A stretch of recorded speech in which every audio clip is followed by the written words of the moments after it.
Shalom. Renungan kali ini berjudul Bagaimana Menerima Roh Kudus oleh Evangelis Lokamanya Prawiro. Apa syarat-syarat yang harus dipenuhi dalam hidup seseorang yang ingin menerima karunia Roh Kudus? Sementara kita membahas pengajaran kitab suci mengenai subjek ini, kita menemukan ada satu prinsip dasar dalam setiap ketetapan yang dibuat untuk manusia melalui kasih karunia Allah. Tetapi jika hal itu terjadi karena kasih karunia, maka bukan lagi karena perbuatan. Sebab jika tidak demikian, maka kasih karunia itu bukan lagi kasih karunia.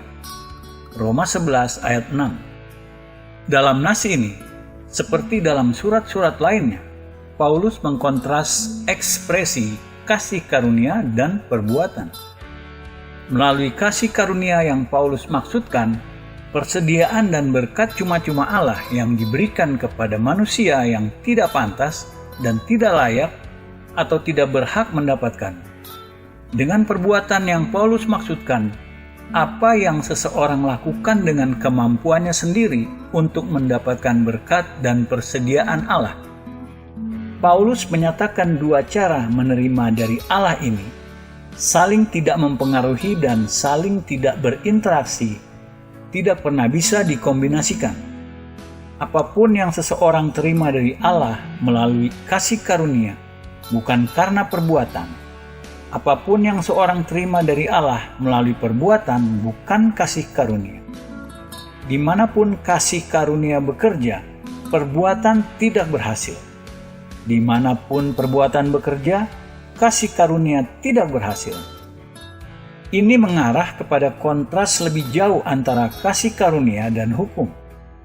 Sebab hukum Taurat diberikan oleh Musa, tetapi kasih karunia dan kebenaran datang oleh Yesus Kristus. Yohanes 1 ayat 17. Di bawah hukum Musa, orang-orang mencoba mendapatkan berkat Allah melalui usaha mereka sendiri. Melalui Yesus Kristus, persediaan dan berkat cuma-cuma dari Allah dalam dispensasi masa kini ditawarkan kepada semua orang berdasarkan apa yang Kristus telah lakukan mewakili manusia. Ini kasih karunia. Semua yang kita terima dengan cara ini dari Allah melalui Yesus Kristus adalah kasih karunia. Cara di mana kita menerima kasih karunia bukan berdasarkan perbuatan, melainkan iman. Sebab karena kasih karunia kamu diselamatkan oleh iman. Itu bukan hasil usahamu, tetapi pemberian Allah. Itu bukan hasil pekerjaanmu. Jangan ada orang yang memegahkan diri. Efesus 2 ayat 8-9. Prinsip dasar yang diletakkan oleh Paulus dalam nas ini bisa disimpulkan dalam 3 frasa. Oleh kasih karunia, melalui iman, bukan hasil perbuatan. Paulus secara spesifik mengaplikasikan prinsip ini untuk menerima karunia Roh Kudus. Kristus telah menebus kita dari kutuk hukum Taurat, sehingga oleh iman kita menerima roh yang telah dijanjikan itu. Galatia 3 ayat 13-14. Paulus mengungkapkan 2 fakta penting yang paling berkaitan. Pertama, karunia Roh Kudus disediakan untuk manusia melalui kerja penebusan Kristus di kayu salib, bagian dari persediaan total untuk manusia oleh kasih karunia Allah melalui Yesus Kristus. Kedua, karunia ini seperti persediaan lain dari kasih karunia Allah diterima melalui iman, bukan melalui perbuatan. Pertanyaan bagaimana karunia Roh Kudus ini diterima tampaknya sudah dibicarakan di antara gereja-gereja Kristen di Galatia, dan Paulus membuat beberapa referensi mengenai itu.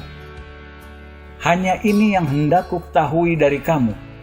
Adakah kamu telah menerima roh karena melakukan hukum Taurat atau karena percaya kepada pemberitaan Injil? Galatia 3 ayat 2. Jadi bagaimana sekarang? Apakah Ia yang menganugerahkan roh kepada kamu? Berbuat demikian karena kamu melakukan hukum Taurat atau karena kamu percaya kepada pemberitaan Injil. Galatia 3 ayat 5. Sehingga oleh iman kita menerima roh yang telah dijanjikan itu. Galatia 3 ayat 14. 3 kali. Karenanya dalam beberapa ayat ini Paulus menekankan bahwa penerimaan roh adalah oleh iman.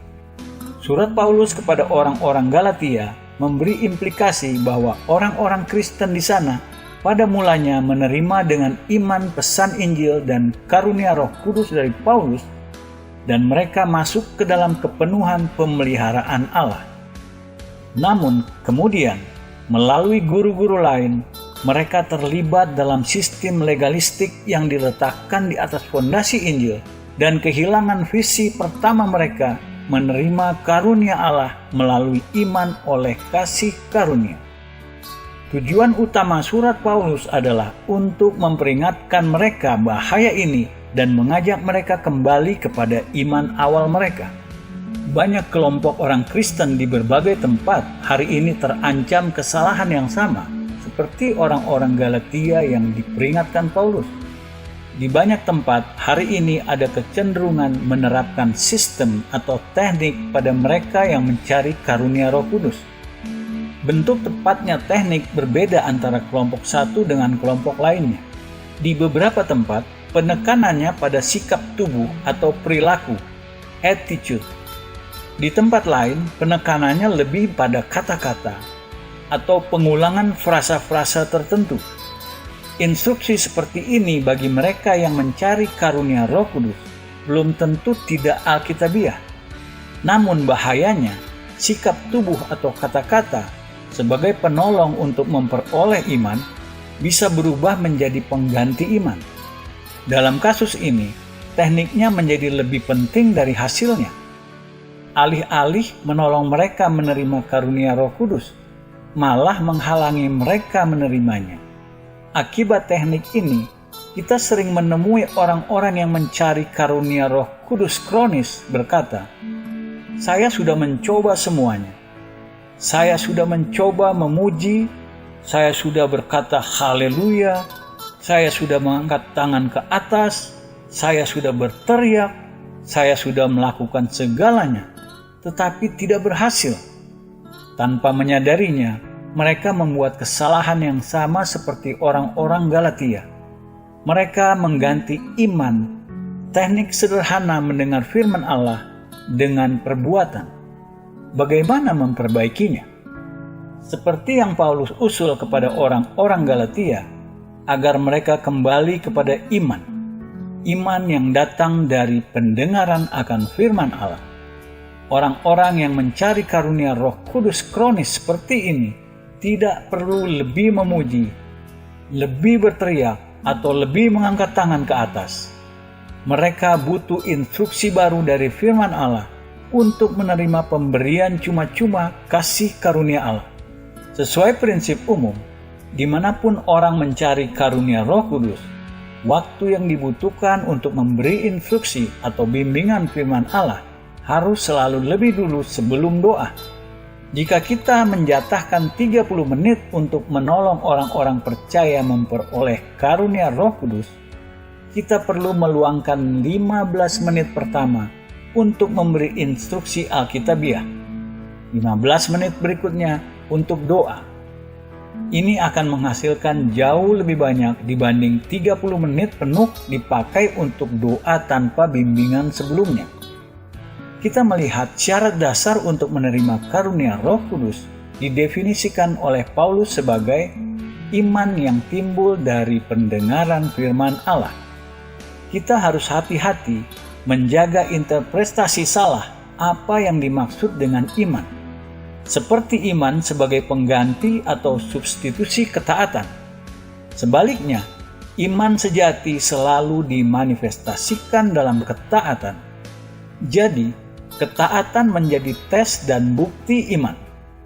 Ini diaplikasikan dalam penerimaan Roh Kudus, seperti dalam kasih karunia lain Allah. Dalam pembelaannya di hadapan Dewan Yahudi, Petrus fokus pada ketaatan sebagai ekspresi iman. dan kami adalah saksi dari segala sesuatu itu, kami dan Roh Kudus yang dikaruniakan Allah kepada semua orang yang mentaati Dia. Kisah Para Rasul 5 ayat 32. Dalam berbicara mengenai karunia Roh Kudus, Paulus menekankan pada iman, sementara Petrus menekankan pada ketaatan. Namun demikian, tidak ada konflik di antara keduanya. Iman sejati selalu berhubungan dengan ketaatan. Iman penuh menghasilkan ketaatan penuh. Petrus berkata di sini bahwa ketika ketaatan kita penuh, karunia Roh Kudus menjadi milik kita. Dalam mencari karunia Roh Kudus, bagaimana ketaatan penuh harus diekspresikan? Kita menemukan 6 tahap dalam kitab suci yang menandai jalan ketaatan yang mengarah kepada karunia Roh Kudus. Pertama adalah pertobatan dan baptisan. 2 tahap pertama ini dinyatakan oleh Petrus. Bertobatlah dan hendaklah kamu masing-masing memberi dirimu dibaptis dalam nama Yesus Kristus untuk pengampunan dosamu, maka kamu akan menerima karunia Roh Kudus. Kisah Para Rasul 2 ayat 38. 2 tahap dinyatakan oleh Petrus di sini, bertobat dan dibaptis. Pertobatan adalah perubahan di dalam hati dan sikap terhadap Allah yang membuka jalan bagi orang berdosa diperdamaikan dengan Allah. Setelah itu, baptisan adalah tindakan di luar di mana orang percaya menyaksikan perubahan di dalam yang dibuat oleh kasih karunia Allah dalam hatinya. Ketiga, haus. Tahap ketiga kepada kepenuhan Roh Kudus dinyatakan oleh Yesus. Barang siapa haus, baiklah ia datang kepadaku dan minum. Barang siapa percaya kepadaku, seperti yang dikatakan oleh kitab suci, dari dalam hatinya akan mengalir aliran-aliran air hidup. Yohanes 7 ayat 37-38. Dalam ayat berikutnya, Yohanes menjelaskan bahwa janji Yesus ini mengacu pada karunia Roh Kudus. Ini sepakat dengan apa yang Yesus katakan juga. Berbahagialah orang yang lapar dan haus akan kebenaran, karena mereka akan dipuaskan. Matius 5 ayat 6. Satu syarat esensial untuk menerima kepenuhan Roh Kudus adalah lapar dan haus. Allah tidak memboroskan atau menghabiskan dengan sia-sia berkat-berkat-Nya pada mereka yang merasa tidak membutuhkannya. Banyak orang Kristen yang hidup baik dan terhormat tidak pernah menerima kepenuhan Roh Kudus karena mereka merasa tidak membutuhkannya. Mereka puas tanpa berkat ini, dan Allah membiarkan mereka seperti itu. Dari sudut pandang manusia, kadang-kadang terjadi mereka yang tampak paling tidak layak menerima karunia Roh Kudus, dan mereka yang tampaknya paling layak tidak menerima. Ini dijelaskan oleh kitab suci. Ia atau Allah melimpahkan segala yang baik kepada orang yang lapar dan menyuruh orang yang kaya pergi dengan tangan hampa. Lukas 1 ayat 53. Allah merespons kepada kerinduan hati yang tulus, namun ia tidak terkesan dengan sikap agamawi kita. Keempat, minta. Yesus juga mempresentasikan tahap keempat untuk menerima Roh Kudus. Jadi, jika kamu yang jahat tahu memberi pemberian yang baik kepada anak-anakmu, apalagi Bapamu yang di surga, Ia akan memberikan Roh Kudus kepada mereka yang meminta kepadanya. Lukas 11 ayat 13. Di sini, Yesus menempatkan ke atas anak-anak Allah kewajiban untuk minta karunia Roh Kudus kepada Bapa Surgawi mereka. Kita kadang-kadang mendengar orang-orang Kristen membuat komentar seperti, "Jika Allah menghendaki saya mendapatkan Roh Kudus, Ia akan memberikannya kepada saya. Saya tidak perlu minta kepadanya." Sikap ini tidak alkitabiah. Yesus dengan jelas mengajar bahwa anak-anak Allah harus minta karunia Roh Kudus kepada Bapa Surgawi mereka. Kelima, minum. Setelah minta, Tahap selanjutnya adalah menerima. Yesus menyebut ini minum, karena ia berkata, "Barang siapa haus, baiklah ia datang kepadaku dan minum." Yohanes 7 ayat 37. Minum mempresentasikan proses aktif menerima. Kepenuhan Roh Kudus tidak bisa diterima dengan sikap negatif atau pasif. Tidak seorang pun bisa minum kecuali ada kemauan aktifnya sendiri.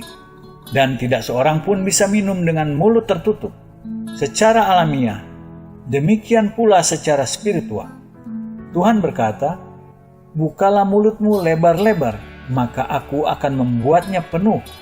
Mazmur 81 ayat 11. Allah tidak bisa memenuhi mulut tertutup. Sederhana tampaknya, namun ada orang-orang yang gagal menerima kepenuhan roh semata-mata karena mereka gagal membuka mulut mereka. Setelah minum, keenam dan tahap terakhir menerima Roh Kudus adalah berserah. Paulus berbicara kepada orang-orang Kristen mengenai dua ganda berserah kepada Allah. Dan serahkanlah anggota-anggota tubuhmu kepada Allah untuk menjadi senjata-senjata kebenaran. Roma 6 ayat 13. Dua tahap ditetapkan di sini bagi orang Kristen. Pertama, berserah dari diri kita sendiri, menyerahkan kehendak dan kepribadian kita. Namun ini bukan semua. Ada tingkatan lebih jauh menyerahkan anggota tubuh fisikal kita. Untuk menyerahkan anggota tubuh fisikal, kita memerlukan keyakinan lebih besar pada Allah. Dalam menyerahkan diri kita, kehendak kita menyerahkan ketaatan kita kepada pewahyuan kehendak Allah dengan tetap menggunakan pengertian pikiran kita. Kita bersedia melakukan apa yang Allah minta dari kita, jika kita mengerti apa yang diminta. Namun, dalam menyerahkan anggota fisikal kita lebih dari ini, kita tidak lagi mencoba mengerti secara intelektual apa yang Allah minta dari kita. Kita hanya berserah tanpa syarat, kendali atas anggota fisikal kita, dan mengizinkan Allah menggunakannya sesuai kehendak dan tujuannya, tanpa kita harus mengerti apa yang Allah lakukan atau kenapa Ia melakukannya. Hanya ketika kita menyerahkan diri seperti ini, kita berserah total tanpa syarat. Dan pada titik ini, Roh Kudus datang dalam kepenuhannya dan mengambil alih kendali anggota-anggota tubuh kita. Anggota khusus yang Ia ambil kontrol sepenuhnya adalah anggota yang sukar dikendalikan, lidah. Jadi menyerahkan lidah kita kepada Roh menandai klimaks penyerahan, ketaatan penuh. Melalui ini, kita menerima karunia Roh Kudus. Kita sudah meringkas 6 tahap untuk menerima kepenuhan Roh Kudus. Pertama, pertobatan. Kedua, dibaptis. Ketiga, haus. Keempat, minta. Kelima, minum, secara aktif menerima. Keenam, berserah, menyerahkan kendali atas anggota-anggota fisikal kita dengan menggunakan pengertian intelektual kita. Pertanyaan akan datang secara alamiah. Apakah betul setiap orang yang menerima karunia Roh Kudus sudah secara lengkap melakukan semua 6 tahap ini? Jawaban atas pertanyaan ini, tidak. Kasih karunia Allah berdaulat. Dimanapun Allah melihat cocok, Ia bebas menjangkau oleh kasih karunia-Nya jiwa-jiwa yang membutuhkan melewati batas syarat-syarat yang ditetapkan dalam firman Allah. Kasih karunia Allah tidak dibatasi dengan syarat-syarat yang Ia tetapkan. Namun, di lain pihak, dimanapun syarat-syarat itu sepenuhnya dipatuhi, kesetiaan Allah tidak akan pernah menahan berkat-berkat yang Ia sudah janjikan. Dari tahap-tahap yang baru saja diringkas, karunia Roh Kudus kadang-kadang diberikan juga kepada orang-orang yang belum dibaptis dan yang belum pernah secara spesifik minta karunia ini kepada Allah.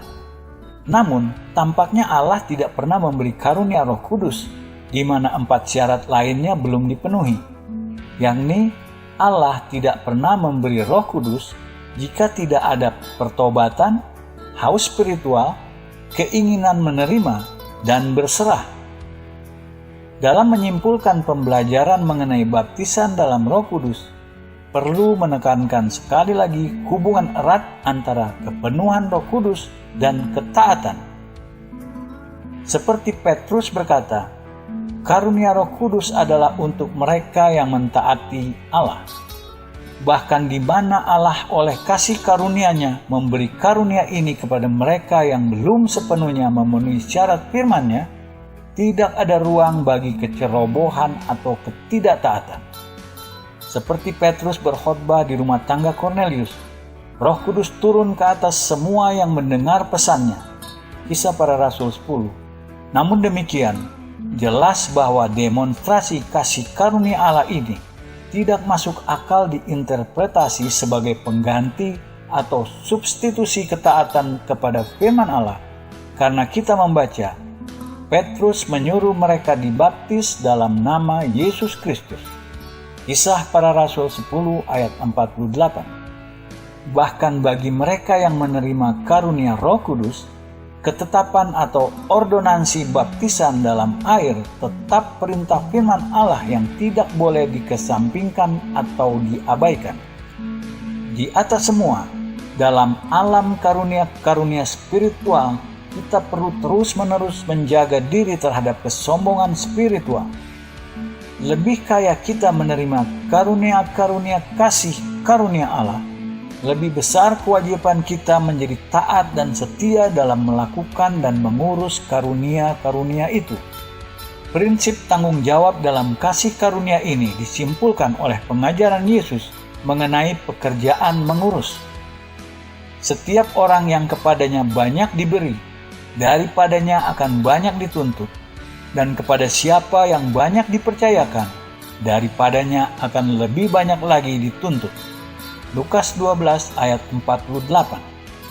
Lebih melimpah kita menerima karunia-karunia Allah dan kasih karunia melalui Yesus Kristus. Lebih besar kewajiban kita pada kerendahan hati, pengabdian, dan ketaatan. Amin.